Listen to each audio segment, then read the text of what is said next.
अभी हम गारंटी की बात करते हैं। कर्नाटक में हमने 6 गारंटी का वादा किया था और कर्नाटक सरकार बनने के 15 या 20 दिन के अंदर कैबिनेट बैठक हुई और 6 से 6 गारंटी लागू होने लगे। हिमाचल प्रदेश में हमने गारंटी की बात की थी, वहां भी गारंटी लागू हुए। राजस्थान, छत्तीसगढ़, तेलंगाना और मध्य प्रदेश में भी हमने कई गारंटी की घोषणा की है। 12 प्रमुख गारंटी हमने अभी तक इसकी घोषणा हुई है। कांग्रेस अध्यक्ष राहुल जी, प्रियंका जी, कमलनाथ जी इन गारंटियों के बारे में काफी विस्तार से बात किया है।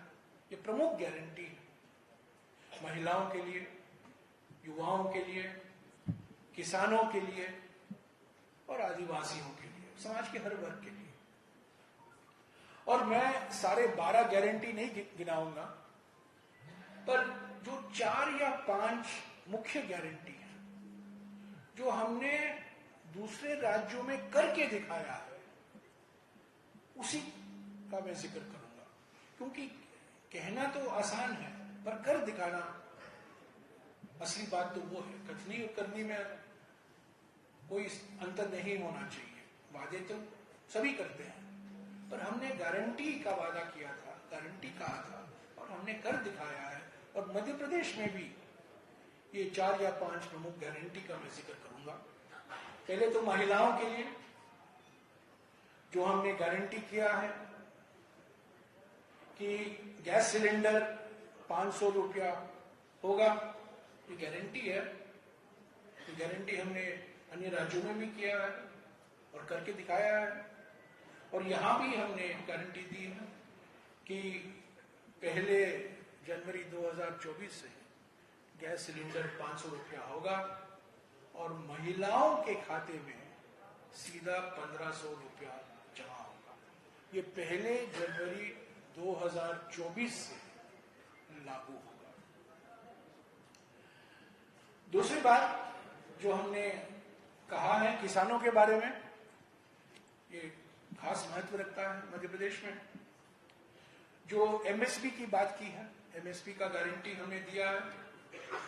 गेहूं के लिए 2600 प्रति क्विंटल और धान के लिए 2500 प्रति क्विंटल, जो कांग्रेस के कार्यकाल में 3000 रुपया प्रति क्विंटल बढ़ाया जाएगा किसानों के लिए।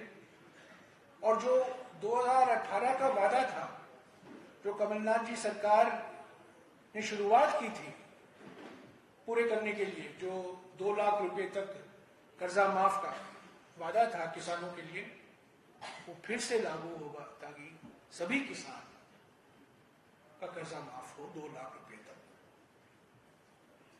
एमएसपी, सरकारें तो एमएसपी घोषणा करती हैं, पर एमएसपी के मूल्य पर ही खरीद होना, वो गारंटी देना अलग बात है। मिसाल के तौर से मध्य प्रदेश में सोयाबीन को लेकर एमएसपी की घोषणा हुई है, पर बाजार में जो किसान को क्यों मूल्य मिलता है सोयाबीन का, वो एमएसपी से भी कम है। और उसका एक कारण ये है कि मोदी सरकार की आयात की नीति, उस आयात की नीति पर उदारीकरण हुआ है और हम बाहर के देश से तेल खरीद रहे हैं और उसका असर हमारे सोयाबीन किसानों पर, खासतौर से मध्य प्रदेश के सोयाबीन किसानों पर पड़ रहा है। तो किसानों को लेकर ये मुख्य गारंटी है।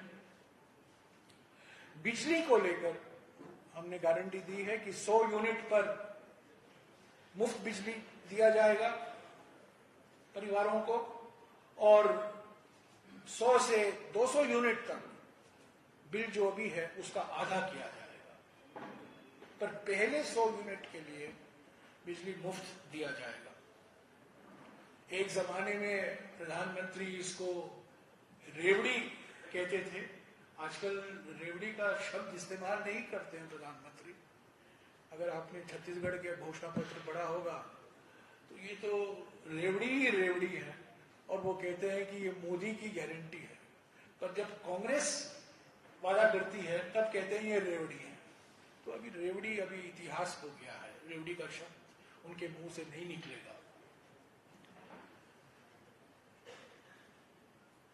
चौथी बात, जो सरकारी कर्मचारी हैं, काफी तादाद में है मध्य प्रदेश में, लाखों सरकारी कर्मचारी हैं जो अवकाश प्राप्त हैं, रिटायर्ड हैं, उनके लिए ओल्ड पेंशन स्कीम लागू होगा। ये मांग भारत जोड़ो यात्रा के समय भी आया था।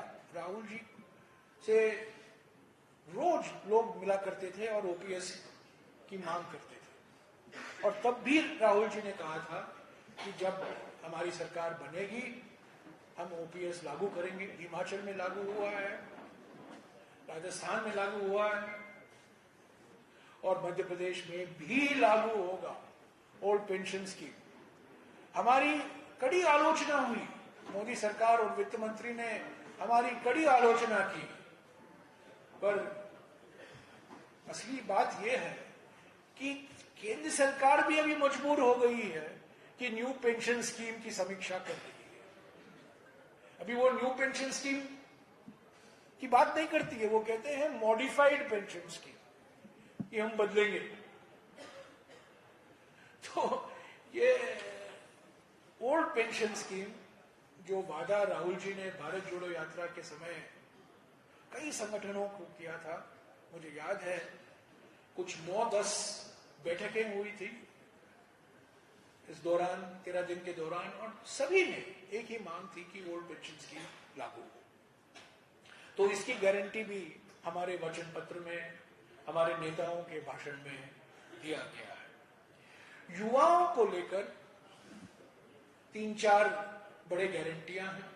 एक तो मध्य प्रदेश में करीब 40 लाख रजिस्टर्ड बेरोजगार है। रजिस्टर्ड बेरोजगार, ऐसे तो जो पंजीकृत नहीं है उसकी संख्या और भी ज्यादा होगी, पर जो रजिस्टर्ड है करीब 40 लाख हैं। और हमने ये वादा किया है कि 3,000 रुपया प्रति माह अनएम्प्लॉयमेंट भत्ता दिया जाएगा इन युवकों को। और जो स्कूल है इसमें छात्रवृत्ति जो है वो बढ़ाई जाएगी, जो 500 रुपया है उसको 1500 रुपया किया जाएगा।